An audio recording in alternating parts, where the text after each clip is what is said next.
Bonsoir à tous. Avant de donner la parole au pasteur Carl Johnson, j'aimerais faire une courte présentation de l'orateur. Le pasteur Carl Johnson est un citoyen du monde. Je crois qu'il a 3 nationalités. D'abord la nationalité mauricienne, son pays d'origine. Ensuite la nationalité française. Et enfin la nationalité canadienne. Il a aussi un passeport canadien. Mais il y a un 4e passeport. C'est le passeport céleste. Et c'est ce qu'il veut partager avec nous aussi, ce passeport céleste. Il est donc né à l'île Maurice, où il a passé sa jeunesse. Ensuite, il est venu à Madagascar pour ses études pastorales, dans les années 60, en 1964 pour être précis. Ensuite, il a continué et il a commencé à travailler justement à Madagascar pendant 8 années. Et justement, pendant ces 8 années, j'ai eu l'occasion de l'avoir comme prof de français. Alors, je ne sais pas s'il était un bon prof, mais au moins je parle en français jusqu'à maintenant. Ensuite, il était au Cameroun en tant que missionnaire, en tant que pasteur et enseignant aussi. Il est à la fois pasteur et enseignant. Après le Cameroun, il est venu en France, en Polynésie française. Pardon ? C'est le Québec d'abord au Canada. Ensuite, l'ordre, il pourra préciser, mais ensuite il était en Polynésie française, à Tahiti, puis en France, puis de nouveau au Canada. Et maintenant, depuis quelques années,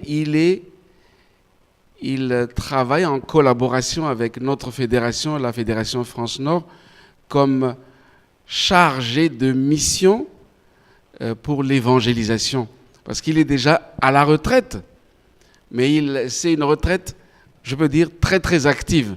Il est donc chargé de mission au niveau de l'évangélisation. Donc, nous voulons te souhaiter une cordiale bienvenue à Rouen, Carl, et que le Seigneur puisse te bénir pour ces quelques jours que nous vivrons ensemble autour de la parole de Dieu. Bienvenue à Rouen.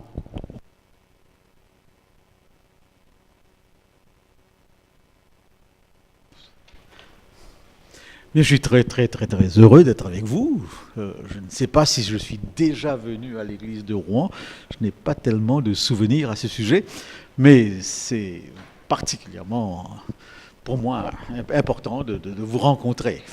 Je voudrais donc vous saluer tous, très fraternellement, les habitués de la maison, les jeunes pour lesquels cette série est présentée. Et s'il y a des visiteurs qui sont là pour la première fois, eh bien, sentez-vous aussi totalement à l'aise.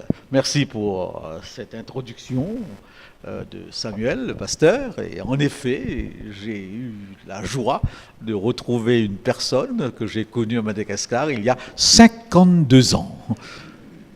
Oui, notre sœur qui est là, n'est-ce pas, Abella est venue me voir et m'a dit « Je me souviens de vous, vous aviez 20 ans, n'est-ce pas, et j'en ai 72 maintenant, voyez-vous, donc ça fait 52 ans. » C'est quelque chose de vraiment particulier parce que en faisant tous ces voyages, de retrouver des personnes. Si je ne me trompe, le thème, le mot-clé de cette semaine, c'est l'engagement.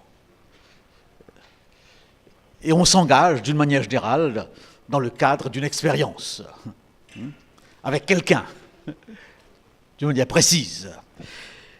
Et en tant que croyant, en tant que chrétien, ce mot engagement se réfère automatiquement à l'expérience, à cette expérience que nous prétendons faire avec Dieu. Permettez-moi de soulever un problème, mais avant de le faire, de rappeler que dans la Bible, peut-être la métaphore la plus forte, la plus utilisée pour parler de cette expérience avec Dieu, c'est la métaphore de la marche. On marche avec. Et vous avez plusieurs chants qui l'expriment. Vous avez un homme dans la Bible qui a marché avec Dieu pendant environ 365 ans. Son nom est Enoch. Une jeune fille, un enfant racontait l'histoire d'Enoch dans ces termes-là. Enoch a marché avec Dieu pendant 365 ans. Et bien un jour, tout à coup, il s'est vu à la porte du ciel. Et Dieu lui a dit, Enoch, puisque tu es arrivé là, eh bien maintenant, entre, n'est-ce pas? Voilà comment cette jeune fille comprenait cette histoire de manière très très simple. Je voudrais tout de suite, au départ même, souligner un point qui nous échappe peut-être. Tous ceux qui parlent d'expérience avec Dieu ont la prétention de faire quelque chose de surnaturel, d'extraordinaire. Illustrons cela, si vous voulez bien. Vous avez là une image de Billy Graham, que certains connaissent. Il est mort la semaine dernière, à 99 ans. C'est probablement l'homme qui a évangélisé le plus grand nombre d'individus. Environ 200 millions de personnes ont assisté aux conférences de Billy Graham. Il rassemblait environ 80 000 personnes dans les stades. C'est seul en France, à Bercy, qu'il a eu que 10 000. Pour vous montrer combien la France n'est pas si facile que cela par rapport à l'évangélisation. Eh bien, le scénariste ici, dans le film Sleep, Woody Allen joue le rôle de quelqu'un qui revient à la vie après 200 ans. Et qui a un jour dans son salon quelques amis qu'il vient de connaître et il leur montre ses albums d'il y a 200 ans. C'est une expérience.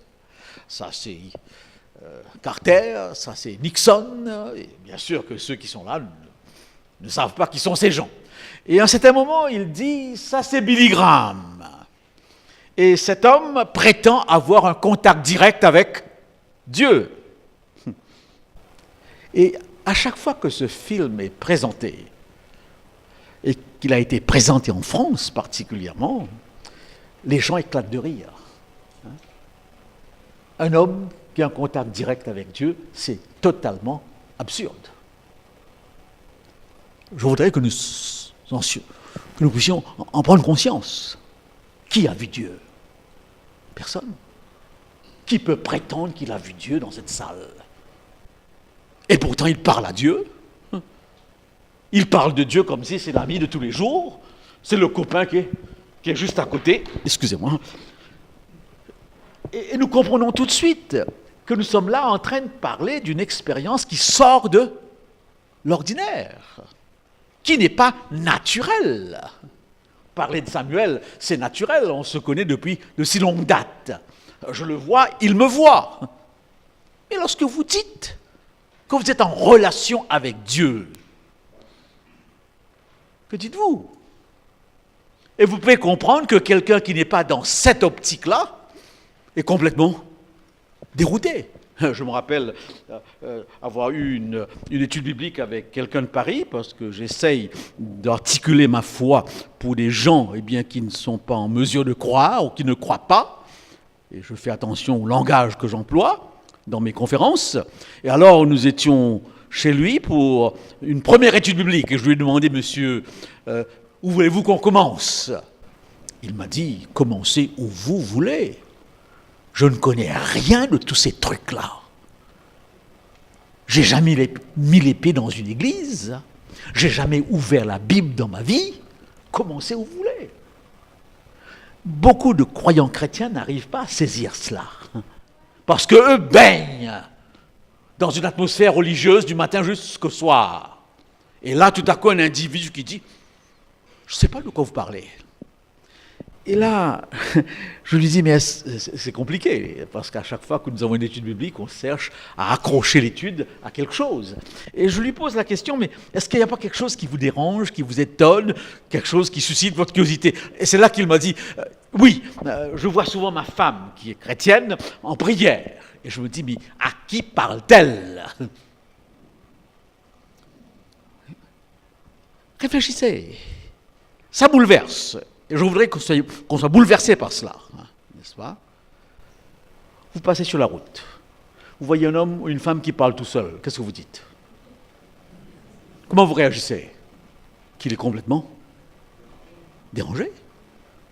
Mais si quelqu'un de l'extérieur vous voit dans votre chambre en train de parler tout seul, un païen parle à son Bouddha ou il parle à son Dieu en cire, en marbre, peu importe, mais il s'adresse à quelque chose qui est en face de lui. Le chrétien s'adresse à qui?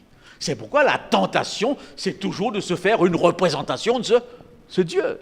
Alors donc, mais par contre, si maintenant, eh bien, la même chose se passe dans une église, n'est-ce pas? Et vous avez un prédicateur qui s'enflamme et qui dit j'ai marché avec Dieu, j'ai parlé avec Dieu, eh bien, nous étions ensemble avec Dieu, ou qui chante ces cantiques que vous connaissez dans le jardin où j'aime entrer, nous le chantons. Alors là, tout le monde dit Amen. Deux expériences totalement différentes. Alors, je voudrais que nous puissions, durant cette semaine, approfondir cette question. Qu'appelle-t-on, lorsque nous parlons de l'expérience de Dieu, eh bien, qu'appelle-t-on au juste expérience spirituelle? C'est quoi, finalement? Bon, vous me direz tout de suite, venir à l'église, ça forme partie. N'est-ce pas? Ça forme partie. Ok. Est-ce que ça se limite à cela? Est-ce qu'on peut bien venir à l'église sans même en faire une expérience? Bon, une habitude. Rien de plus. De quelle expérience parle-t-on? Quel type d'expérience? Quel type d'expérience? À quelle réalité cette expérience nous renvoie-t-elle? Pouvons-nous, d'une manière très très tangible, situer cette expérience? Question que nous allons ensemble essayer de comprendre, essayer d'explorer. Et je ne prétends pas avoir une réponse absolue pour cela, parce que nous sommes dans un domaine qui n'est pas si simple. C'est une expérience extraordinaire, une expérience surnaturelle. Difficile à articuler d'une manière précise, parce que ce Dieu, je ne le vois pas. La Bible dit, il habite une lumière inaccessible, que personne n'a vue. Alors, la religion chrétienne, n'est-ce pas? Je vais très très plus vite que la technologie, n'est-ce pas? La religion chrétienne est probablement la seule qui met l'accent d'une manière particulière sur la réalité tangible des expériences. Lorsqu'il est dit la vie éternelle, c'est qu'ils te connaissent. Toi, le seul vrai Dieu, qu'ils te connaissent. Et vous avez entendu plusieurs sermons à ce sujet. Connaître ici signifie entrer en relation, entrer dans l'intimité d'eux. Et le mot est employé dans la Bible pour exprimer l'intimité qui existe entre un homme et une femme dans le cadre du mariage. La vie éternelle, c'est qu'ils te connaissent. Vous vous rendez compte? C'est une expérience. Dans l'islam, je fais une comparaison sans porter un jugement sur qui que ce soit. Dans l'islam, il n'y a pas de relation directe avec Dieu. Il faut tout simplement appliquer les 5 piliers. Vous avez 5 piliers de l'islam. Allez à la Mecque et 4 autres. Et une fois que vous avez appliqué ces 5 piliers, c'est terminé. C'est OK. Vous êtes OK. Je parlais à un rabbin juif dernièrement et je lui demandais, mais explique-moi dans ta foi juive ce que c'est que l'expérience de Dieu. Et il m'a donné une réponse qui me bouleverse encore. Il m'a dit, car Dieu, on ne peut pas le savoir, on ne sait pas qui il est. Ce qui est important, c'est d'observer la Torah. Un point, c'est tout. Mais je ne dirais pas que pour vous qui êtes ici, qui êtes chrétiens, ce qui est important, c'est d'observer les commandements terminés. Parce qu'on peut les observer sans aucune relation avec Dieu. Vous avez des gens dans cette société française qui ne sont pas croyants, mais qui sont bons, oui ou non? Leur bonté se limite à la bonté, mais n'a aucun lien avec Dieu.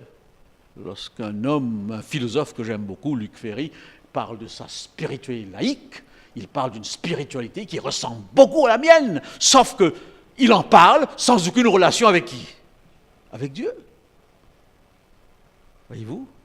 Alors donc, ça mérite qu'on s'y interroge. Ça mérite qu'on s'y interroge. Alors donc, qu'est-ce qu'on veut dire lorsqu'on... Et l'apôtre Paul qui nous demande ce que nous faisons actuellement pendant cette semaine. Examinez-vous vous-même pour savoir si vous êtes dans la foi. Examinez-vous. Et nous verrons pourquoi il faut s'examiner. Que chacun examine son œuvre. Recherchons nos voies et sondons. Et l'Église, d'une manière générale, organise une semaine de réflexion dans cet objectif-là. Pour que nous puissions ensemble, de temps en temps, s'arrêter, réfléchir, partager et voir où est-ce que nous en sommes dans cette expérience que nous prétendons avoir. N'est-ce pas ? Eh bien oui. Comment est-ce que je connais Dieu ? Quand je parle de Dieu, comment est-ce que je le connais ? Je vous donnerai les 3 approches, les 3 moyens de connaître Dieu. Et je les appellerai tout simplement des moyens déductifs. Je déduis, je ne l'ai jamais vu, je déduis à partir de.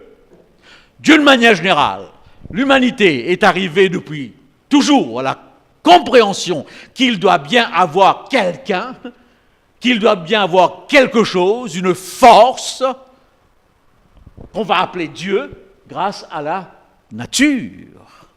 C'est au travers de la nature, premièrement, que les êtres humains se posent la question, qu'est-ce qu'il y a de plus qu'il a créé cette nature ?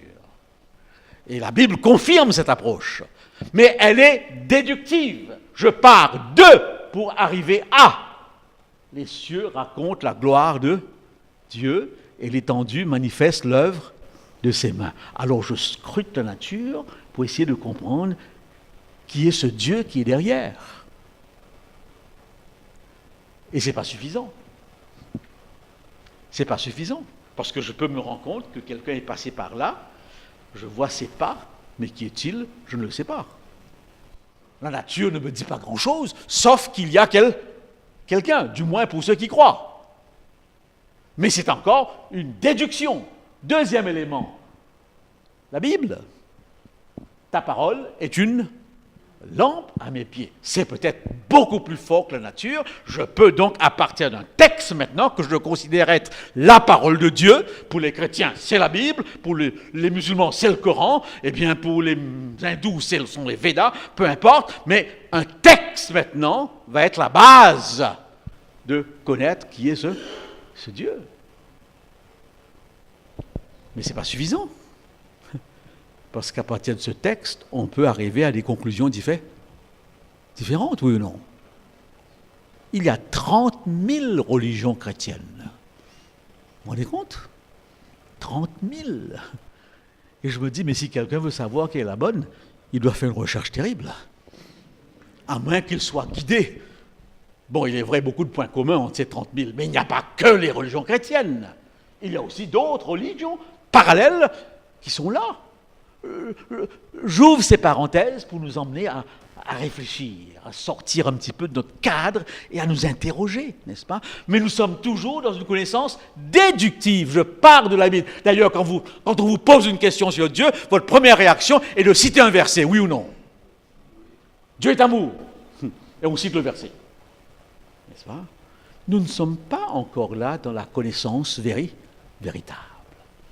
Lorsque vous parlez de votre mari, vous ne citez pas un verset. Vous ne citez pas une facture. Parce que vous avez affaire à quelqu'un avec qui vous êtes jour et nuit. C'est différent. Troisième moyen, Jésus, en effet, Jésus est l'empreinte de la personne de Dieu. C'est ce que la Bible dit. N'est-ce pas ? Ce texte est clair. Seigneur, montre-nous le Père, cela nous suffit. Jésus lui dit, il y a si longtemps que je suis avec vous, comprenons-nous bien. Il a la chance, lui, Philippe, d'entendre le Christ dire « Je suis avec vous, mais il n'a jamais été avec moi. » Il a été avec vous ? Non. Nous le disons, nous l'articulons, nous le chantons. Mais dans la réalité, personne n'a vu Jésus ici. Certains me diront oui dans un rêve. Bon, on peut encore en discuter. Je ne suis pas en train de bousculer votre foi, mais nous amener à réfléchir sur ce que signifie cette foi, n'est-ce pas ? Alors, je vous raconte une histoire pour clarifier ma pensée. Cette histoire se passe en Inde. Un gourou se trouvait sur un versant de l'Himalaya, et là il avait une pancarte sur laquelle était écrite pour 1 sou, je peux vous faire une expérience de Dieu. Vous savez, il y a des pays au monde, asiatiques, africains, même malgaches, on n'a pas besoin de parler beaucoup. Parfois, un geste suffit. En France, il faut parler beaucoup. Quand on écoute un débat à la télévision, oh là là, parfois j'aime bien l'art oratoire, j'aime bien les débats d'idées, mais qu'est-ce qu'ils parlent, n'est-ce pas? Et qu'est-ce que ça discute, n'est-ce pas? Comment ça analyse? La France est connue pour ça. Au Québec, ils disent toujours, les cousins français, ça tchatche, n'est-ce pas? Ça tchatche, n'est-ce pas? Eh bien oui, alors pour 1 sou. Et qu'est-ce qu'il faisait? Il leur donnait un morceau de sucre. C'est tout. Goûtez. Sans commentaire. Mais tout le monde a compris. Personne dans cette salle peut me dire le sucré du sucre. Vous aurez beau m'expliquer que le sucre est sucré, je ne comprendrai pas. Je verrai votre visage s'illuminer, vos yeux s'écarquiller, je verrai que c'est sûrement bon, mais moi personnellement, je ne sentirai absolument rien. Je peux vous dire la couleur du sucre, la forme du sucre. Je pourrais même, si j'ai fait des études de chimie, vous donner la composition du sucre. Mais le goût du sucre, si vous voulez le savoir, il n'y a qu'une solution. Laquelle? Goûter. C'est tout. Vous ne pourrez jamais convaincre quelqu'un de se convertir. N'essayez pas. Partagez votre foi. Expliquez ce que vous connaissez, mais vous n'aurez aucun pouvoir sur le fait de le faire goûter. C'est à lui de goûter. C'est à lui de faire son expérience. Et d'arriver à la conclusion, oui, c'est sucré. Parfois, nous voulons à tout prix forcer les choses, oui ou non, n'est-ce pas? Et on ne comprend pas. C'est une expérience très personnelle. Alors maintenant, chers amis, pourquoi faut-il s'examiner? Pourquoi faut-il s'interroger, se questionner? Mais avant tout, voyons un instant 5 caractéristiques de cette expérience. Vous pourrez facilement vous identifier. Premièrement, c'est une longue histoire, précédée par une préhistoire. La foi vient de ce qu'on entend, et ce qu'on entend vient de quoi? De la parole de Dieu. La première étape de cette expérience, c'est le fait d'entendre. Il faut entendre une parole qui vient de Dieu. Et dans mon expérience, dans mon histoire, il y a une préhistoire que j'ai reçue de mes parents. Je suis venu grâce à qui? À l'enseignement religieux que j'ai eu de mes parents. Et probablement, c'est le cas pour la majorité des gens qui sont dans cette salle ce soir. Dans votre histoire, il y a donc une phase que j'appelle la préhistoire. Oui ou non? N'est-ce pas? De temps en temps, il faut y penser. Se rappeler du parcours fait. J'aime, lorsque je rencontre les gens pour la première fois, leur poser la question, raconte-moi ton histoire religieuse. Dis-moi comment tu es arrivé à Dieu. C'est passionnant. Passionnant de voir combien tout le monde ne passe pas par le même chemin. Et lorsque j'apprends ces différents chemins, j'arrive aussi à découvrir la façon dont Dieu travaille pour amener les gens jusqu'à lui. Première étape. Deuxième étape, eh bien, c'est une expérience marquée par une décision personnelle. Un jour vient où ce n'est plus la préhistoire, c'est votre histoire qui commence. Vous décidez de quoi? De croire. C'est le jour de votre baptême. C'est pourquoi Dieu voudrait qu'on passe par cet événement qui marque l'expérience. Et on peut se référer. Pour moi, c'était le 15 avril 1960. Je m'en souviens, j'avais 15 ans, n'est-ce pas? Et je me souviens bien que mon père m'avait appelé dans son bureau en me disant « Attention, je suis pasteur, ne prends pas ton baptême à cause de moi. » Il voulait à tout prix me détacher de la préhistoire pour que ça devienne quoi? Mon histoire personnelle. Ma foi, pas ma culture, pas mon éducation, pas celui qui m'a transmis, Tous ces éléments ont joué un rôle capital, mais maintenant c'est moi qui prends la décision. Tel que je suis, je viens à toi. Troisième élément, c'est une histoire vécue. Et là, déjà, on peut commencer à y réfléchir. C'est une marche, une façon de vivre, un style de vie. C'est du vécu. N'est-ce pas? On peut s'interroger. Quatrième élément, c'est une expérience très complexe, pas facile à analyser. Nous le verrons dans quelques instants pourquoi. Déjà, l'être que je suis, l'homme que je suis, la femme que vous êtes, est animé par deux forces, ses émotions et sa raison. La complexité de l'être humain et le fait que ses émotions parfois sont en désaccord avec sa raison, oui ou non? Dans cette expérience religieuse, nous ressentons des choses et on peut provoquer cela. Quand je fais des conférences, très souvent, certains me disent, pasteur, est-ce que vous allez lancer une invitation? Je dis, on verra bien. Mais quand vous lancerez l'invitation pour se donner au Seigneur, est-ce que vous voulez qu'on chante quelque chose? Est-ce que vous voulez une petite lumière tamisée? Est-ce que vous voulez... Je peux passer par tout cela et manipuler quoi? Votre émotion. Parler sur un ton où vous pleurez. Mettre un fond musical où vous fondez en larmes. Attention, mais une fois que vous êtes dehors, l'émotion est partie. Et vous vous dites, mais qu'est-ce qui s'est passé? Il y a des fois qui sont purement émotionnelles et qui ne sont pas profonde.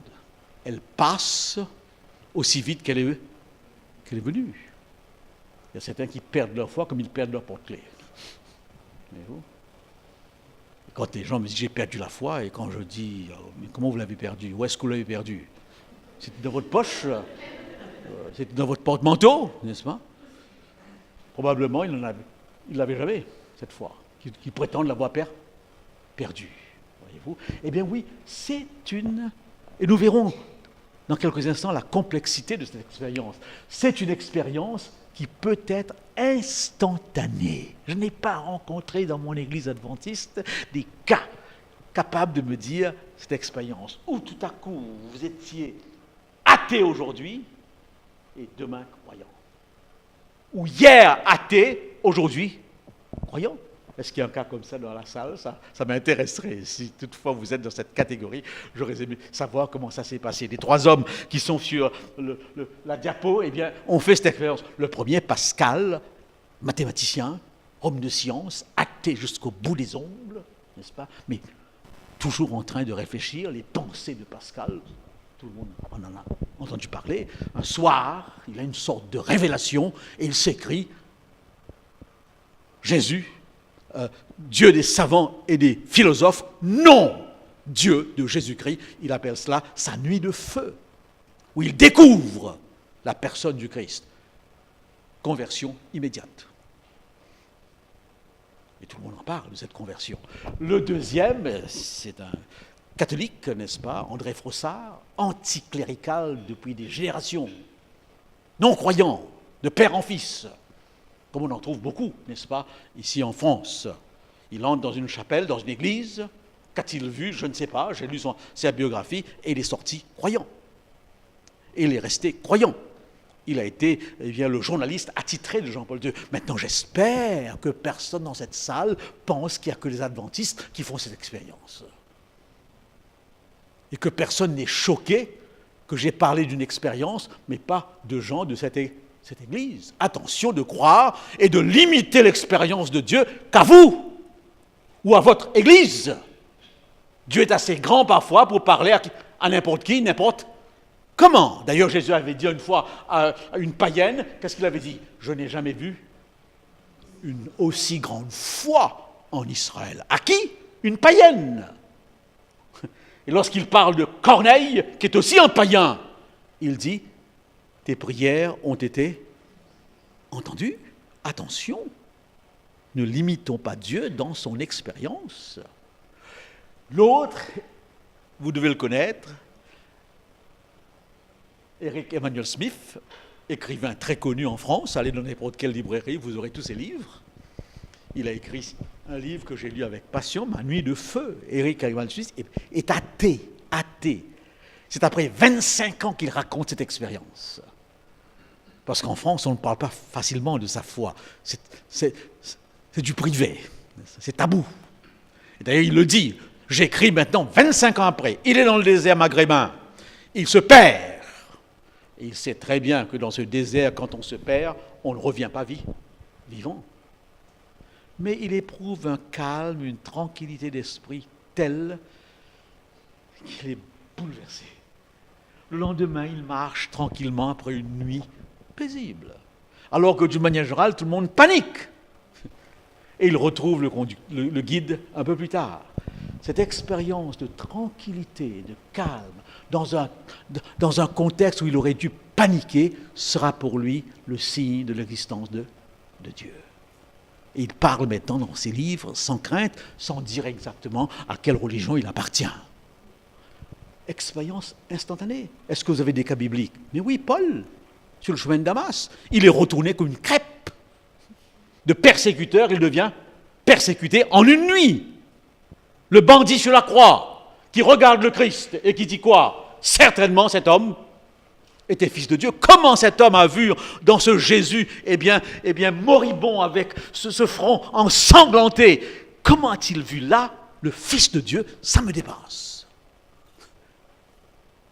Et je pense au centenier qui est aussi au pied de la croix et qui, en entendant ces tremblements de terre, ces éclairs, n'est-ce pas, qui sillonnent les cieux, dit certainement cet homme est fils de Dieu. Conversion immédiate. Eh bien oui, c'est une conversion qui change. Pouvez-vous dire j'étais, maintenant je suis. Difficile pour ceux qui, comme moi, ont grandi dans l'Église, parce que nous avons l'impression d'avoir été d'être toujours pareil. Parce qu'on a grandi dedans. C'est pourquoi, chers jeunes, si vous avez grandi dedans, interrogez-vous. Qu'est-ce qui a changé? Certains d'entre vous peuvent dire j'étais, maintenant je suis, dans mes convictions, aussi bien que dans la pratique de ma vie. Mais il y a d'autres qui, comme moi, c'était un aboutissement presque naturel. Mais il doit y avoir un moment où quelque chose provoque cette réflexion. Qui suis-je depuis que je crois? C'est une expérience divine. Le vent souffle où il veut et tu entends le bruit, mais tu ne sais pas d'où il vient ni où il va. Il en est ainsi de tout homme qui est né de Dieu. Alors, pourquoi nous examiner cette expérience? Parce que vous avez une mise en garde de Jésus. Attention, ce ne sont pas ceux qui me disent Seigneur, Seigneur, qui entreront dans le royaume des cieux. Certains viendront et me diront j'ai fait des miracles en ton nom, j'ai parlé en ton nom, et je leur dirai je ne vous ai jamais connu. Alors, ça nous concerne, Samuel, parce que nous parlons ce nom depuis des années. C'est le verset qui me fait le plus peur. Parce que je parle toujours en ce nom. Et le Christ qui dit, je ne t'ai jamais connu. Comprenons que l'être humain est capable de se créer un personnage, de se créer une doublure et de tromper. Un exemple très simple, ce monsieur qui a tué sa femme et qui pendant 3 mois a trompé tout le monde, même ses beaux-parents qui jusqu'à maintenant n'arrivent pas à croire qu'il a joué ce rôle aussi bien. Vous avez été frappé par ça. Comment se fait-il? Vous l'avez vu à la télévision. Mais ça, c'est l'être humain. Nous pouvons avoir un vêtement de brebis alors que nous sommes des loups féroces. Regardez cet autre. Je prends les exemples de la vie courante, qui a violé pendant 20 ans. Vous l'avez vu aussi à la télévision, n'est-ce pas? 20 ans de viol. Et on le découvre après 30 ans. Et certains se disent, mais qu'est-ce qu'ont fait les policiers pendant ce temps-là? Mais il était président de toutes les associations, connu dans le village, comme quelqu'un de respectable et respecté, et pourtant, il violait pendant 20 ans. Complexité. C'est pourquoi examinez-vous. Deuxième raison de les examiner, c'est Paul qui nous dit, ayant l'apparence de la piété, mais reniant ce qui en fait la force. On peut avoir l'apparence, tout l'extérieur, alors que le fond n'est pas vrai. J'emploie toujours cet exemple du thé déthéiné, qui a le goût du thé, la couleur du thé, du café décaféiné, ça a la couleur du café, mais c'est pas du café. Les vrais connaisseurs du café vont dire, mais c'est du pipi de chat, c'est tout, n'est-ce pas? Mais, voyez-vous, de la viande végétale, très connue chez les adventistes, la viande végétale, voyez-vous, du vin désalcoolisé, pourquoi pas un christianisme sans Christ? Un christianisme déchristianisé, qui a l'apparence, mais qui n'a pas le fond, la réalité. On est dans un monde de piratage, de substituts, où parfois le vrai, le faux, ressemble encore plus que le vrai. C'est fou. Vrai ou non? On tombe des nues, comment on peut être trompé? Et là, vous avez la famille de Céline Dion, j'ai présenté cela, n'est-ce pas, au Québec, la famille de Céline Dion, où tous les visages sont réels, mais c'est un faux. C'est un faux, et très bientôt, semble-t-il, avec la technologie, le virtuel sera encore plus vrai que la réalité. Votre photo virtuelle sera encore plus vraie que votre photo réelle. Quel monde! D'ailleurs, on raconte l'histoire de Fernandel. C'est un comique de mon époque, mais les jeunes ne savent pas qui est Fernandel. Tu sais, toi? Tu vois, il ne sait pas, n'est-ce pas? Fernandel avait lui et De Funès. De Funès, tu connais? Non plus, non. De Funès, tu connais, d'accord. Donc, Fernandel avait une tronche qui faisait rire, n'est-ce pas? À chaque fois que Fernandel entrait dans une église, tout le monde riait. Et le prêtre était déjà embêté. Et Fernandel n'allait plus à l'église à cause de ça. Eh bien, un jour, Fernandel tombe sur un journal qui a pour titre « Je ressemble à Fernandel », c'est un quiz, une compétition, un concours. Il faut envoyer sa photo. Il faut envoyer 3 photos. Fernandel envoie les 3 photos de lui. 15 jours après, il a le résultat. Il est 3e. Vous vous rendez compte? Vous vous rendez compte?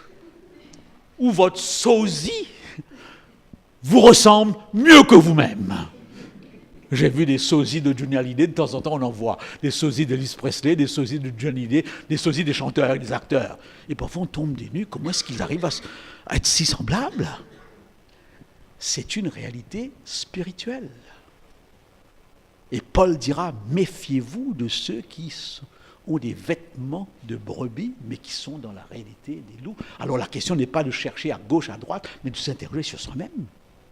Ma foi, mon expérience avec Dieu, quelle est sa valeur? Quelle est sa réalité? Suis-je en train de jouer un rôle? Ou est-ce que je suis un personnage sans même me rendre compte? Et c'est psychiatriquement possible d'avoir un double ou un triple personnage et la personne ne se rend même pas compte.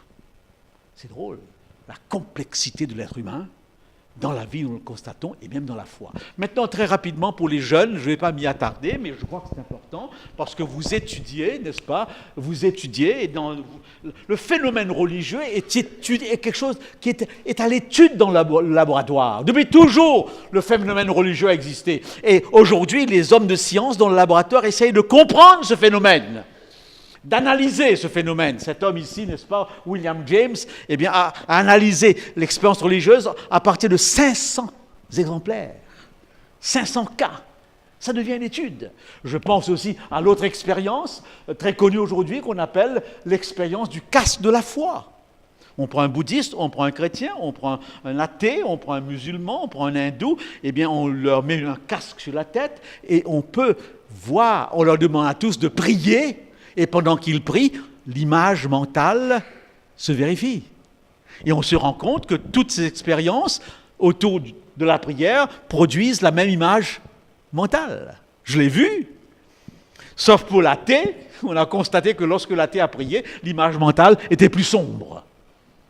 Et lorsqu'on a posé au médecin, pourquoi l'image mentale de l'athée n'était pas plus claire que les autres, le médecin dit, je ne sais pas, mais probablement il priait sans conviction. Il jouait un rôle, mais physiologiquement, c'était la même réaction, les neurones réagissaient de la même façon. Donc, on peut expliquer ce phénomène, n'est-ce pas? On peut expliquer ce phénomène. Et là, très rapidement, et je crois que c'est important de lire ce que les philosophes athées disent de notre foi. Ah, eh bien, Freud, n'est-ce pas? Feuerbach, c'est une projection, c'est une aliénation, je ne m'y attarde pas, c'est une nostalgie du père. Et Nietzsche, Dieu est mort. Je lis pour savoir, est-ce que c'est authentique ou pas? Est-ce qu'ils ont raison de dire que c'est une projection, que c'est une béquille? On a peur de la vie, alors on met sa foi en Dieu, comme une sorte d'échappatoire, un rêve, une illusion. C'est important de se laisser interroger. Examinez-vous vous-même et laissez-vous examiner pour savoir si votre foi est solide. Alors, chers amis, je voudrais vous faire remarquer 3 expériences. Mais laissez-moi vous raconter une histoire personnelle. J'ai voyagé dans beaucoup de pays. J'ai déménagé 43 fois. C'est terrible. J'étais fils de pasteur et mon papa bougeait beaucoup. J'ai été pasteur moi-même et j'ai bougé beaucoup. 43 déménagements, c'est terrible. J'en ai au moins encore 2 qui restent. Parce que quand je partirai pour le Canada, sans aucun doute, il y aura encore un autre déménagement.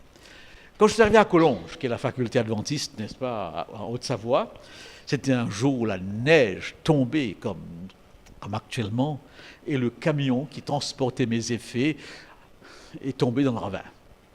N'est-ce pas? Il y a un espace à Collonges, eh bien, lorsqu'on monte vers oui. Et le container a roulé. Et les ouvriers, n'est-ce pas, les déménageurs ont dû m'amener boîte par boîte sur les épaules mes effets. La chose extraordinaire, c'est qu'il n'y avait aucun verre brisé. 43 déménagements, aucun verre brisé. Je peux donc dire devant vous, l'Éternel, mon déménageur. Je peux le dire pas en citant un verset, mais à partir de quoi?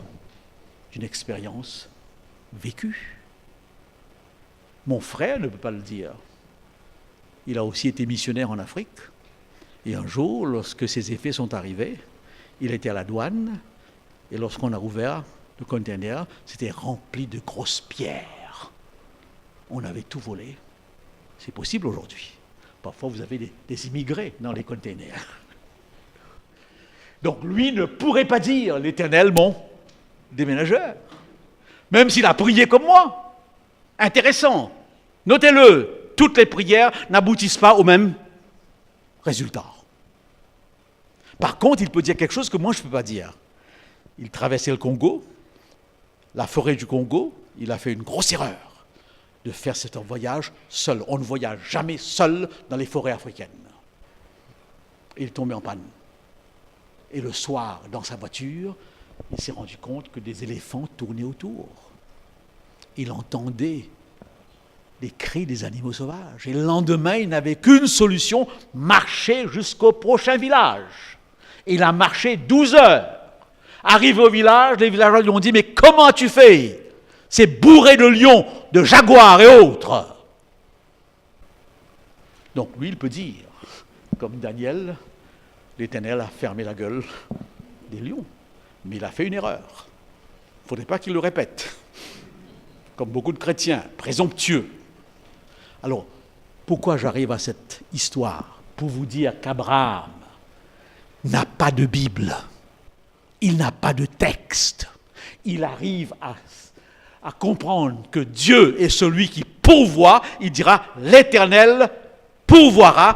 Et il le dit non pas à partir d'un verset, mais à partir d'une expérience qu'il fait. C'est ce que j'appelle expérience non déductive, mais directe. Je prends le deuxième, Josué et Moïse, Josué et Caleb, qui soulèvent le bras de Moïse, c'est la guerre contre Amalek.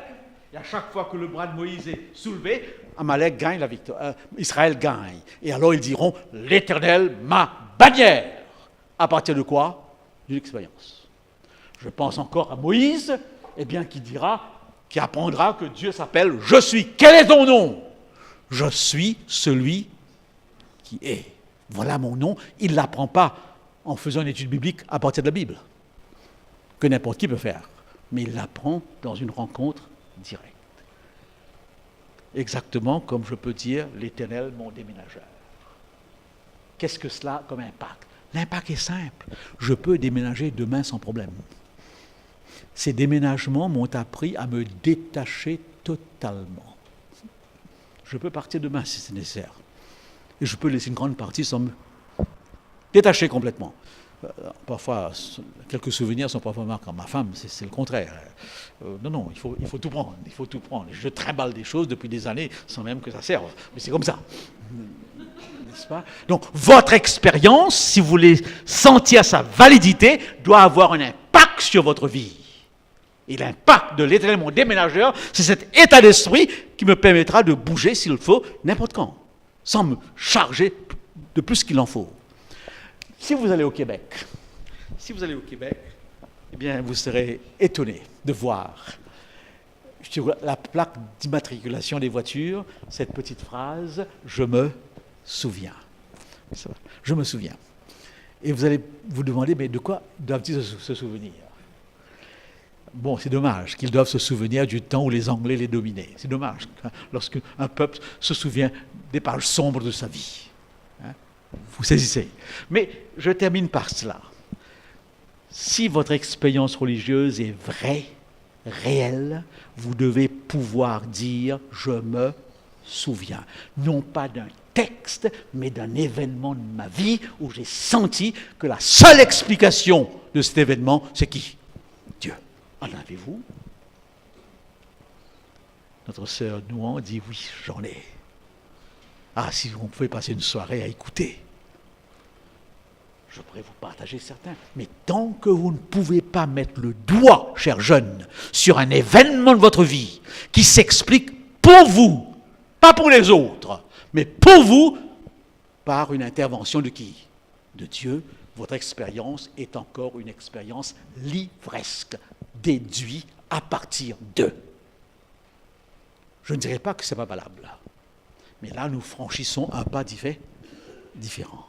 C'est ma mère qui est morte il y a 22 ans. D'ailleurs, aujourd'hui, ça fait 22 ans qu'elle est morte. Quand j'étais en Afrique, à chaque fois qu'elle m'écrivait, elle disait « Souviens-toi, souviens-toi ». J'ai le souvenir d'une maman qui, semble-t-il, avait beaucoup de choses à se souvenir dans sa relation avec Dieu. Est-ce qu'il en est de même pour vous? Pouvez-vous dire « Souviens-toi » Expérience. Bon, goûte. J'ai goûté. Demain, nous allons voir ensemble cette réalité de cette expérience religieuse. Merci.